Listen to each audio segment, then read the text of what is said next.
नमस्कार, मैं वीरेंद्र शर्मा स्वागत करता हूं आप सभी का एस चांद के ऑफिशियल यूट्यूब चैनल में। आज आपके सामने सर्वाधिक लोकप्रिय पुस्तक तर्क शक्ति परीक्षण जो एस चांद द्वारा प्रकाशित, जिसको डॉक्टर आर एस अग्रवाल ने लिखा है। इस चैनल पर आपको प्रत्येक टॉपिक पे वीडियो दिए जाएंगे। इस पुस्तक को 2 पार्ट्स में डिवाइड किया गया है, पार्ट फर्स्ट और पार्ट सेकेंड। पार्ट फर्स्ट के अंदर हमारा आता है वर्बल रीजनिंग। वर्बल रीजनिंग होता है बिना चित्र वाली रीजनिंग, और इसको भी 2 पार्ट्स में डिवाइड किया गया है, खंड फर्स्ट और खंड सेकंड। खंड फर्स्ट सामान्य मानसिक योग्यता, जिसमें 21 टॉपिक को कवर किया गया है। खंड सेकंड हमारा जो कथन निष्कर्ष पर आधारित है, इसके अंदर हमारे 8 टॉपिक कवर किए गए हैं। पार्ट सेकंड के अंदर नॉन वर्बल रीजनिंग आता है। इसमें हमारी अभाषिक तर्क शक्ति होती है, अर्थात जो बिल्कुल चित्र वाली रीजनिंग हमारी बनती है। तो आइए शुरुआत करते हैं आज की वीडियो। कथन निष्कर्ष के अंदर ये सारे पार्ट आते हैं। जो हमारा खंड सेकंड है, उसके जितने भी टॉपिक हैं हमारे 8, वो सारे हमारे कथन निष्कर्ष पर आधारित हैं। सामाजिक मुद्दों पर आधारित, समाज के अंदर जो भी कुरीति होती हैं या कोई समस्या होती है, उस पर आधारित हमें क्वेश्चन दिए जाते हैं, कथन दिए जाते हैं, और हमसे ये पूछा जाता है कि 2 स्टेटमेंट आपको मिलेंगे। सपोज हमें स्टेटमेंट दिया जाता है, कोई भी एक स्टेटमेंट होता है, उसके अकॉर्डिंग आपको निष्कर्ष दिए जाते हैं 2। उन निष्कर्ष में से कौन सा निष्कर्ष ज्यादा प्रभावी है, वो आपको पहचानना होता है। हो सकता है दोनों के दोनों प्रभावी हों, जैसा कि हम इसके ऑप्शन देखते हैं। यदि केवल तर्क फर्स्ट प्रबल है, प्रबल माने होता है मजबूत। हमारे सामने इस तरीके से एक स्टेटमेंट आएगा, उसके निष्कर्ष आएंगे, और आपसे पूछ लिया जाता है कि इनमें मजबूत कथन कौन सा होगा, अर्थात प्रबल कौन सा होगा। यदि केवल फर्स्ट प्रबल है, पहले सबसे पहले हमें ऑप्शन देखने, क्योंकि क्वेश्चन में करना क्या होता है इसको समझना भी हमें मेन होता है। लिखा हुआ है यदि केवल तर्क सेकंड प्रबल है या फर्स्ट या प्रबल। अगर आप तय नहीं कर पा रहे हैं, आपको दोनों मजबूत लग रहे हैं, हो सकता है फर्स्ट हो या इसका अपोजिट हो, या इसका अपोजिट हो, परंतु आपको लगे कि हो सकता है फर्स्ट हो सकता है सेकंड हो, तो या में देना है। अगला ऑप्शन है अगर हमारे दोनों के दोनों निष्कर्ष गलत हैं तो आपको नहीं लगाना है, ऑप्शन नंबर डी लगाना है। अगर दोनों के दोनों प्रबल है तो हमें आंसर देना अपना ई। तो इस तरीके से आपको स्टेटमेंट होगा, निष्कर्ष होंगे, प्रभावी कथन आपसे, मजबूत कथन आपसे पूछा जाता है। तो शुरुआत करते हैं आज का अपना पहला क्वेश्चन।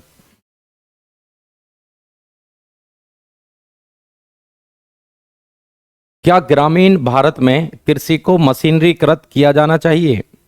हाँ, ऐसा करने से उत्पादन बढ़ेगा, नहीं कोई ग्रामीण इससे बेरोजगार हो जाएगा। देखिए, बेरोजगारी एक अलग मुद्दा है।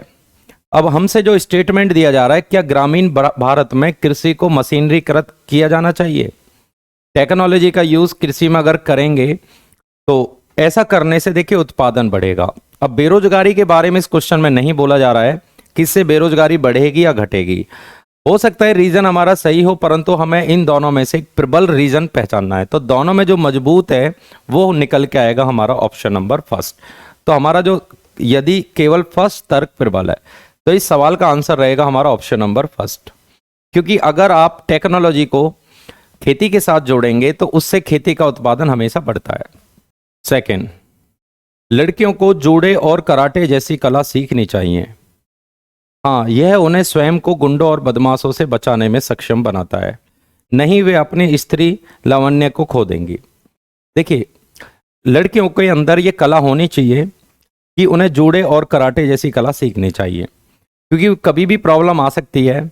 और लड़कियों को भारत सरकार भी शिक्षित करती है, अलग अलग योजना भी चलाती है कि लड़कियों को जूडो कराटे आने चाहिए, क्योंकि इससे लड़कियां अपनी सेफ्टी बना सकती हैं। तो हमारा जो आंसर रहेगा वो पहला हमारा कथन तर्क आ रहा है बिल्कुल मजबूत। फर्स्ट तो हमारा बिल्कुल मजबूत है, क्योंकि जो बात हमसे बोली जा रही है उसी से तर्क, उसी के अकॉर्डिंग ही तर्क दिया जा रहा है। सेकंड लिखा हुआ है नहीं वे अपनी स्त्री लावण्य को खो देंगी। देखिए, इसके बारे में कुछ नहीं बोला गया। हमारा ऐसा नहीं कि हो सकता ये भी सही हो, परंतु ज़्यादा मजबूत, हमारा जो मजबूत कथन है, जो बात बोली जा रही है उसके अकॉर्डिंग कौन सा निष्कर्ष हमारा तर्क मजबूत है। हमारा जो तर्क दिया जा रहा है इसमें भी हमारा ऑप्शन नंबर फर्स्ट रहेगा, केवल तर्क फर्स्ट प्रबल है। नेक्स्ट, क्या उच्च शिक्षा को कुछ समय के लिए पूरी तरीके से बंद कर देना चाहिए? उच्च शिक्षा को कुछ समय के लिए बंद कर देना चाहिए। कथन बोला जा रहा है, स्टेटमेंट हमको दिया जा रहा है, निष्कर्ष तर्क उसका दिया जा रहा है। हाँ, इसके पीछे क्या लॉजिक दिया जा रहा है? हाँ, यह शिक्षित बेरोजगारी को कम करेगा। देखिए, शिक्षा को अगर कुछ समय के लिए बंद करा जाएगा तो इससे बेरोजगारी पर असर नहीं पड़ेगा, शिक्षित बेरोजगारी कम हो गया, ऐसा बिल्कुल भी नहीं है। सेकंड लिखा हुआ, नहीं यह देश के भविष्य को प्रगति में बाधा डाल देगा। अगर हम उच्च शिक्षा को बंद करेंगे तो देश की जो ग्रोथ है उस पर जरूर असर पड़ने वाला है। तो शिक्षा को कभी भी बंद नहीं किया जाना चाहिए, क्योंकि शिक्षा पूरे समाज पे असर डालती है, तो समाज पे इसका काफी असर होता है। तो हमारा जो कथन आएगा इस बार, सेकंड हमारा प्रबल है। तो इस सवाल का हम आंसर देंगे ऑप्शन नंबर बी। सेकंड हमारा जो तर्क आ रहा है वो मजबूत है, ऑप्शन नंबर बी। नेक्स्ट, क्या भारत में प्रत्येक राज्य में एक से अधिक उच्च न्यायालय होने चाहिए? एक से ज्यादा उच्च न्यायालय होने चाहिए, अगर ये बात बोली जा रही है तो इसके पीछे तर्क देखेंगे आप। हाँ, इससे बहुत लंबे समय तक लंबित मामलों को, संचित कार्य को कम करने में मदद मिलेगी। अगर हम एक से ज्यादा उच्च न्यायालय राज्य में बनाएंगे तो जो मामले पेंडिंग पड़े होते हैं उनकी स्पीड बढ़ेगी, उससे न्याय जल्दी मिलेगा लोगों को। तो नहीं यह करदाताओं के पैसे की भारी बर्बादी होगी। देखिए, इन दोनों में जो तर्क दिया जा रहा है, अगर कोई बात बोली जा रही है एक से ज्यादा न्यायालय होने के पीछे वजह है कि देश में जो न्याय प्रणाली है उसमें स्पीड बढ़ेगी, लोगों का विश्वास बढ़ेगा, और जो न्याय होता है वो लोगों को काफी तेजी से मिलेगा। तो हमारा इस क्वेश्चन में केवल तर्क फर्स्ट प्रबल है, तो पहला जो हमारा तर्क है वो मजबूत है, तो आंसर रहेगा ऑप्शन नंबर ए। नेक्स्ट, एकल परिवार संयुक्त परिवारों से बेहतर है। एकल परिवार यानी छोटा परिवार बड़े परिवारों से बेहतर है, अगर ये बात बोली जा रही है। हाँ, एकल परिवार अधिक स्वतंत्रता सुनिश्चित करते हैं, बिल्कुल राइट बात है। अगर छोटा परिवार होगा तो व्यक्ति के पास स्वतंत्रता ज्यादा होगी, जिम्मेदारियां कम रहेंगी व्यक्ति के पास। सेकंड लिखा हुआ है, नहीं संयुक्त परिवार सुरक्षा सुनिश्चित करता है और काम का बोझ भी कम करता है। देखिए, तर्क हमारा सेकंड भी मजबूत है, क्योंकि जब संयुक्त परिवार होते हैं तो रिस्पॉन्सिबिलिटी किसी भी व्यक्ति के ऊपर कम आती है। जब रिस्पॉन्सिबिलिटी कम आती है और सुरक्षा ज़्यादा होती है, संयुक्त परिवारों में सुरक्षा की भावना ज़्यादा पैदा होती है। हमारा कथन फर्स्ट और सेकंड इसमें देखेंगे तो दोनों के दोनों मजबूत है। तो इस सवाल का आंसर आपको लगाना है फर्स्ट और सेकंड दोनों प्रबल है। ऑप्शन रहेगा हमारा, ऑप्शन नंबर रहेगा ई। छोटा परिवार में स्वतंत्रता ज़्यादा मिलती है, बड़े परिवार में रिस्पॉन्सिबिलिटी कम होती है, सुरक्षा ज़्यादा होती है। ये बात यहाँ दोनों बोली जा रही है, जो कि हमारे स्टेटमेंट के अनुसार दोनों के दोनों जो तर्क हैं वो प्रबल है। ऑप्शन नंबर रहेगा हमारा ई। नेक्स्ट, क्या भारत में आलीशान होटलों पे प्रतिबंध लगाना चाहिए? हाँ, ये ऐसे स्थान है जहाँ पे अंतर्राष्ट्रीय अपराध अपना कार्य संचालन करते हैं। नहीं, समृद्ध विदेशी पर्यटकों के पास रहने के लिए कोई जगह नहीं बचेगी। देखिए, अंतर्राष्ट्रीय जो होटल हैं हमारे भारत में, आलीशान जो होटल हैं, इन पर प्रतिबंध अगर हमने लगाया तो विदेशी नागरिक जो होते हैं, जो बाहर देश से इंडिया में आते हैं, उनके लिए काफ़ी प्रॉब्लम होगी, क्योंकि वो डायरेक्ट होटल के अंदर आते हैं जिसके अंदर उनको सुरक्षा मिलती है और उनके रहने का इंतजाम होता है। तो बात जो बोली जा रही है, ये ऐसे स्थान है जो अंतर्राष्ट्रीय अपराधी अपना कार्य संचालन करते हैं। देखिए, होटल और अपराध दो अलग अलग चीज़ें, और इसमें कोई भी उल्लेख नहीं, कथन में कोई भी उल्लेख नहीं है। तो ये बात तो बिल्कुल इसमें मैच ही नहीं खाती। हमारा जो कथन फर्स्ट है वो प्रबल नहीं है, वो गलत है। तो जो बात बोली जा रही है, अगर आलीशान होटलों पे प्रतिबंध लगेगा तो समृद्ध विदेशी पर्यटकों के पास रहने के लिए जगह नहीं बचेगी, उनको काफ़ी प्रॉब्लम होगी। तो ऐसा हम नहीं कर सकते। हमारा जो सेकंड कथन है वो हमारा प्रबल है, तो इस सवाल का आंसर आएगा केवल तर्क सेकंड प्रबल है। नेक्स्ट, क्या युवा उद्यमियों को प्रोत्साहित किया जाना चाहिए? जो युवा लोग होते हैं उद्यमी को प्रोत्साहित किया जाना चाहिए, बिल्कुल। हाँ, वे देश के औद्योगिक विकास में मदद करेंगे। हाँ, वे रोजगार बाजार में बोझ कम करेंगे।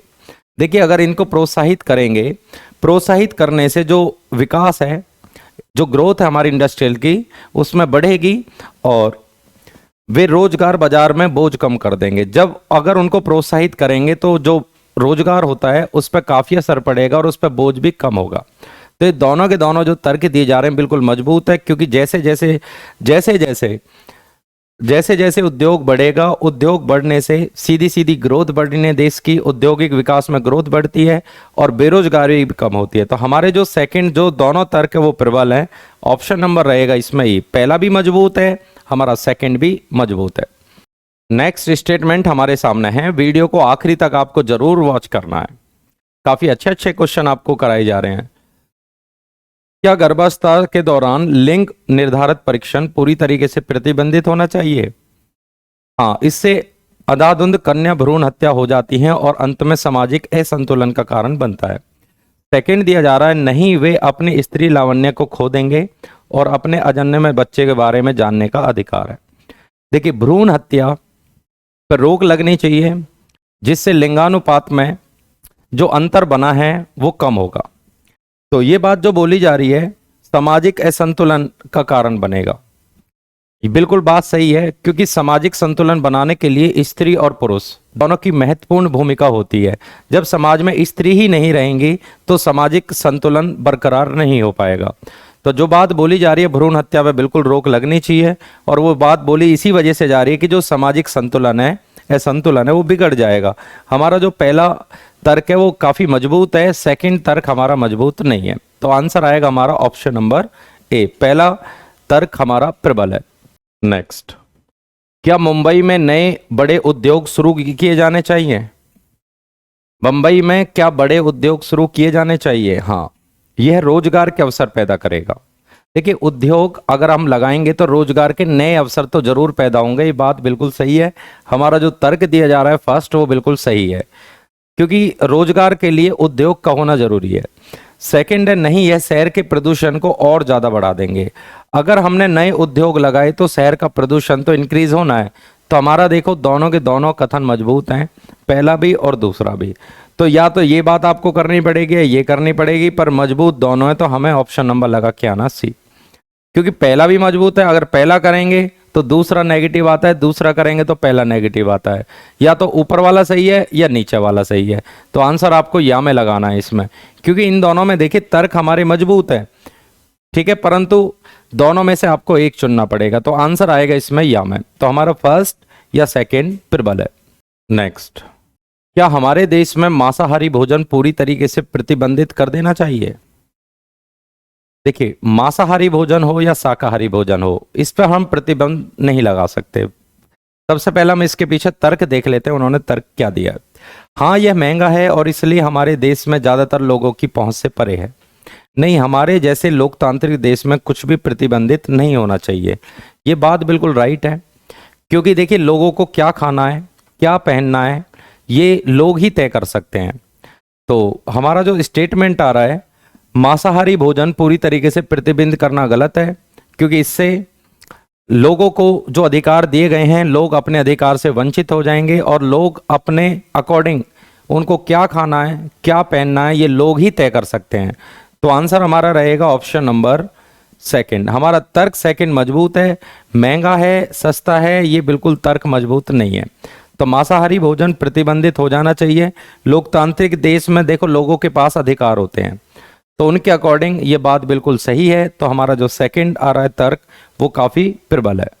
क्या भारत को संयुक्त राष्ट्र की सुरक्षा परिषद का स्थायी सदस्य बनना चाहिए?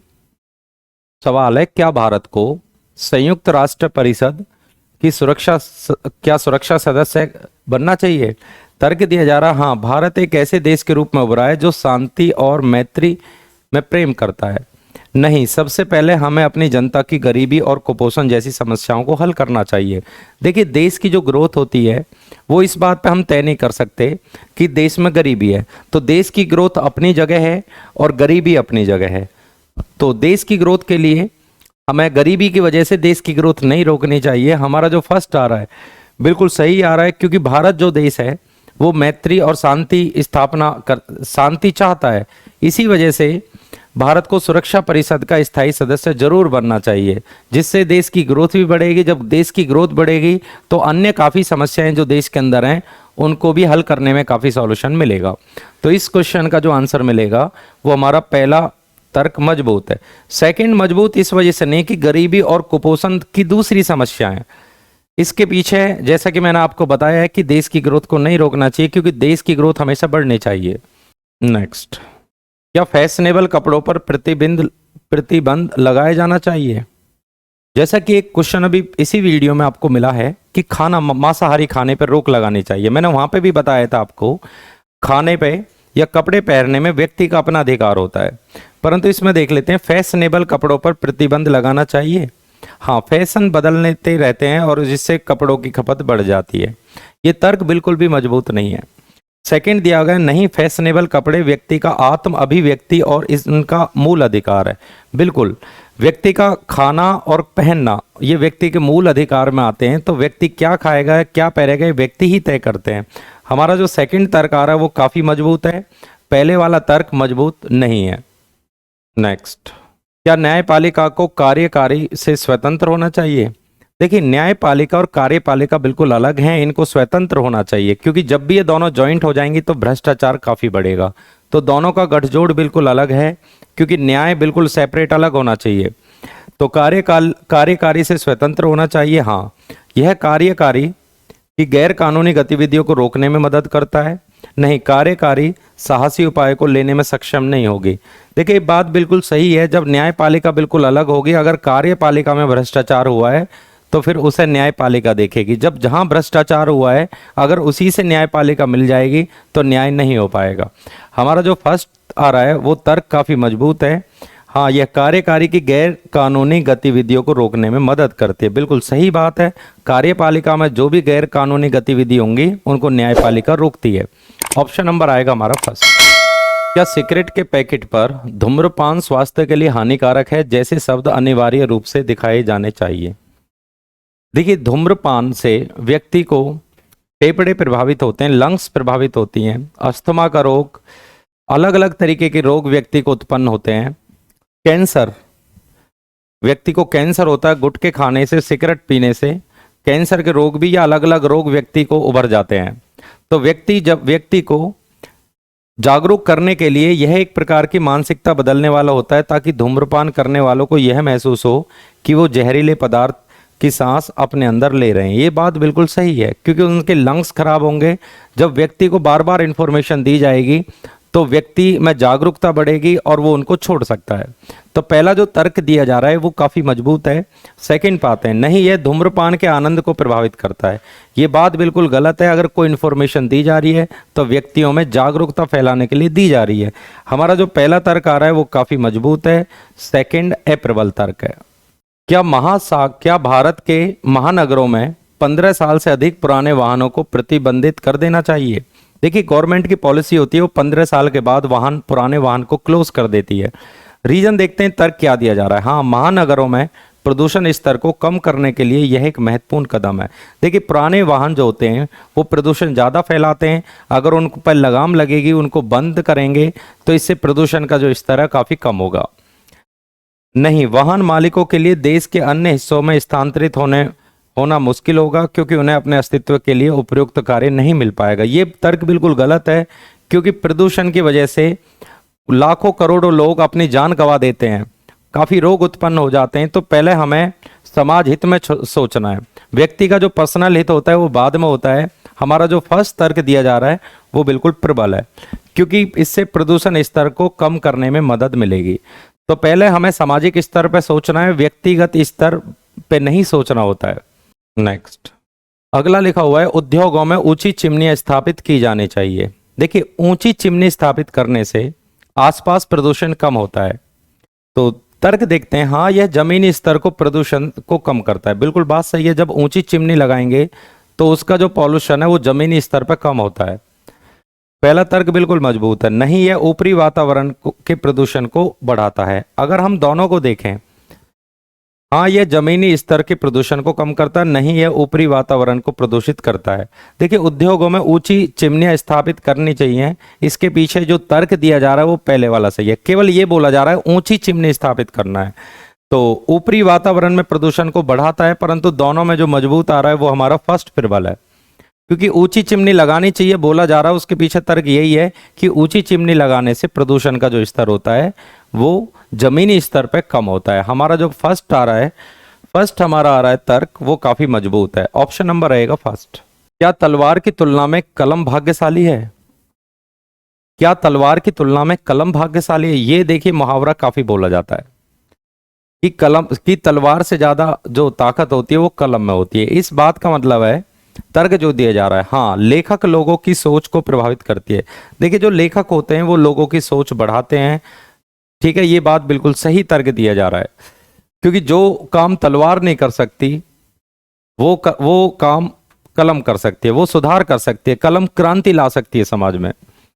नहीं, शारीरिक बल की मदद से कोई भी सब कुछ हासिल कर सकता है। देखिए हमारा जो तर्क फर्स्ट आ रहा है वो काफी प्रबल है, जो बात बोली जा रही है उसके अकॉर्डिंग हमारा तर्क फर्स्ट प्रबल है। नेक्स्ट, क्या बच्चों को अपने माता पिता के बुढ़ापे के दौरान उनकी देखभाल करने के लिए कानूनी रूप से जिम्मेदार बनाया जाना चाहिए? ठीक है, हाँ, इस तरह के मामलों में केवल कानूनी तरीका, इस तरीके के मामले को केवल कानूनी तरीके से हल किया जा सकता है। देखिए नैतिकता के आधार पर केवल कानूनी तौर पे तो आप कर ही नहीं सकते, क्योंकि बच्चों को अपने बूढ़े माता पिता की सेवा करनी चाहिए, उनके अंदर संस्कार होने चाहिए, ठीक है, उनके अंदर शिक्षा होनी चाहिए। तो केवल कानूनी अधिकार पे आप ये काम नहीं कर सकते। तो फर्स्ट तो हमारा जो तर्क है वो कमजोर है, केवल कानूनी तरीका नहीं, तरीके बहुत सारे होते हैं, सामाजिक स्तर पे नैतिकता के आधार पे बिल्कुल गलत है। सेकंड पाते हैं, हाँ, केवल इससे ही गरीब माता पिता को कुछ राहत मिलेगी। बिल्कुल, अगर कोई नियम बनेगा तो व्यक्तियों को कुछ राहत तो जरूर मिलनी है।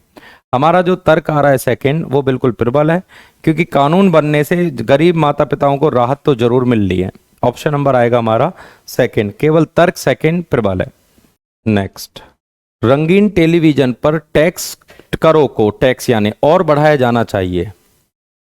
रंगीन टेलीविजन पर टैक्स बढ़ाया जाना चाहिए, अगर ये बात बोली जा रही है। हाँ, रंगीन टेलीविजन एक विलासिता की वस्तु है और केवल अमीर लोग ही उसे खरीदते हैं, बिल्कुल तर्क गलत है। अगर टेलीविजन पे और टैक्स बढ़ने चाहिए रंगीन टीवी पे, तो इसके पीछे बहुत सारे रीजन हो सकते हैं, कच्चा माल महंगा हो जाए या कोई भी अलग अलग रीजन हो। सेकंड लिया है, नहीं, गरीबों द्वारा भी टेलीविजन खरीदे जाते हैं। देखिए हमसे केवल एक ही बात बोली जा रही है कि रंगीन टीवी पे टैक्स बढ़ाने चाहिए, ना इसमें गरीब लोगों की बात हो रही ना अमीर लोगों की बात हो रही। ओनली जो रिलेट करना है आपको वो कह रहा है कि इसमें टैक्स बढ़ने चाहिए, उसके पीछे काफी सारे रीजन हो सकते हैं, परंतु ये जो दोनों तर्क दिए जा रहे हैं ये दोनों के दोनों हमारे गलत हैं। इसका मतलब ना तो तर्क फर्स्ट ना तर्क सेकंड प्रबल है, ठीक है, दोनों के दोनों जो कथन है निष्कर्ष है वो अप्रबल है। क्या ट्रेनों में कोयला इंजनों को विद्युत इंजनों द्वारा प्रतिस्थापित कर देना चाहिए? देखिए कोयला इंजनों को चेंज करना है विद्युत इंजनों में, ये तर्क हमें देना है, इसके पीछे कर दिया जाना चाहिए। हाँ, कोयला इंजन बहुत प्रदूषण का कारण बनता है, बिल्कुल सही बात है कि जो इंजन होता है उससे काफी ज्यादा कोयला निकलता है, तो जिससे प्रदूषण काफी खतरनाक स्तर पर पहुंच जाता है, तो प्रदूषण जरूर बढ़ेगा, पहला तर्क सही है।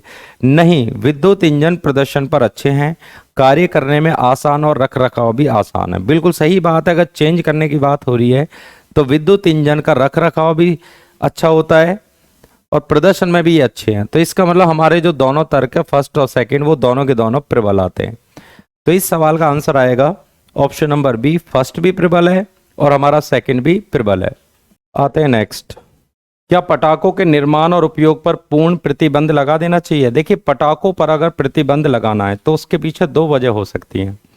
पहली वजह हो सकती है कि इससे शोर शराबा ज़्यादा होता है, दूसरी वजह होती है कि इससे पॉल्यूशन भी काफ़ी ज़्यादा होता है, परंतु हमें अपने तर्क देखने हैं। नहीं, यह हजारों श्रमिकों को बेरोजगार कर देगा। देखिए किसी भी उद्योग पे अगर आप तर्क लॉक लगा रहे हो, ताला लगा रहे हो, बंद कर रहे हो, तो उसके पीछे तर्क ये बिल्कुल सही है कि इससे बंद होने से हजारों श्रमिकों का बेरोजगार हो जाएंगे, उनको रोजगार नहीं होगा उनके पास, उनके सामने आर्थिक संकट होगा। हाँ, पटाखा निर्माता बड़े पैमाने पर बाल श्रम का उपयोग करते हैं, बाल श्रम के बारे में कोई भी इंफॉर्मेशन नहीं है, ये तर्क बिल्कुल कमजोर है। तर्क सही है परंतु है कमजोर। नहीं, शोर और वायु प्रदूषण को कम करने के लिए यह एक ठोस कदम है। तो हमारा फर्स्ट और थर्ड तर्क सही है, आंसर हमारा रहेगा फर्स्ट और थर्ड, ऑप्शन नंबर रहेगा हमारा बी। तो बी इसका राइट आंसर बनेगा। क्या 14 साल की आयु तक के सभी बच्चों के लिए शिक्षा अनिवार्य होनी चाहिए? 14 साल के सभी बच्चों के लिए शिक्षा अनिवार्य होनी चाहिए, इसके पीछे तर्क ये है, देख लेते हैं। हाँ, यह पूरी, हाँ, इससे इन बच्चों को जबरन मजदूरी की व्यवस्था को खत्म करने में मदद मिलेगी, बिल्कुल गलत। ओनली शिक्षा की बात हो रही है, ना कि मजदूरी की। सेकंड, हाँ, यह पूरी आबादी को शिक्षित करने का एक प्रभावी तरीका है। अगर हम सभी बच्चों के लिए शिक्षा अनिवार्य कर देंगे तो पूरी आबादी को शिक्षित करने का तरीका बिल्कुल सही है। तीसरा है, नहीं, पूरी आबादी को शिक्षित करने के पास हमारे पास पर्याप्त आधारभूत संरचना नहीं है, इसके बारे में कोई इन्फॉर्मेशन नहीं है। हाँ, इससे जीवन स्तर के मानक में वृद्धि होगी, स्तर बढ़ेगा या नहीं बढ़ेगा इससे इसकी कोई इन्फॉर्मेशन नहीं है। ओनली ये बोला जा रहा है कि शिक्षित करना है सभी बच्चों के लिए। शिक्षा अगर अनिवार्य कर दी जाए तो पूरी आबादी को शिक्षित करने का एक प्रभावी तरीका बनता है। तो इसमें सेकंड जो स्टेटमेंट आ रहा है, सेकंड निष्कर्ष हमारा प्रबल है, तो आएगा इसमें ऑप्शन नंबर डी, केवल सेकंड प्रबल है। नेक्स्ट, क्या 5वीं तक की सभी परीक्षाएं समाप्त कर देनी चाहिए? क्या 5वीं तक की सभी परीक्षाएं समाप्त कर देनी चाहिए? हाँ, छोटे छात्रों को ऐसी परीक्षाओं के बोझ तले नहीं लादना चाहिए जो उनके प्राकृतिक विकास को प्रभावित करते हैं। ये बात बिल्कुल सही है। नहीं, छात्र गंभीरता से अध्ययन नहीं करेंगे क्योंकि अगली कक्षा में ऐसे ही पदोन्नति मिल जाएगी जो उनके फ्यूचर को प्रभावित करेगी। देखिए, जब परीक्षा नहीं होंगी तो आगे जाके बच्चों के जीवन, उन्हें अगली क्लास में पदोन्नति मिल जाएगी, इससे उनका भविष्य जरूर प्रभावित होगा। जब बच्चे सही तरीके से पढ़ेंगे नहीं तो उनका जो जीवन है उसमें प्रभावित जरूर होगा। तो बोला जा रहा है इसमें, देखिए हमारे दोनों ही प्रबल है, फर्स्ट भी और सेकंड भी, दोनों आपको लगाने प्रबल। तो आज आपके सामने कथन और तर्क की कंप्लीट क्लास मैंने कराई है। इसमें 2 तर्क आपको दिए जाते हैं, कौन सा प्रबल है कौन सा कमजोर है ये आपको पहचानना होता है। जो सामाजिक मुद्दे हैं ये पूरा जीएस पर आधारित है और सामाजिक आजकल वर्तमान के मुद्दों पर आधारित टॉपिक रहता है। तो पूरी वीडियो कैसी लगी आपको? लाइक ज़रूर करें, शेयर करें, सब्सक्राइब करें। Thank you.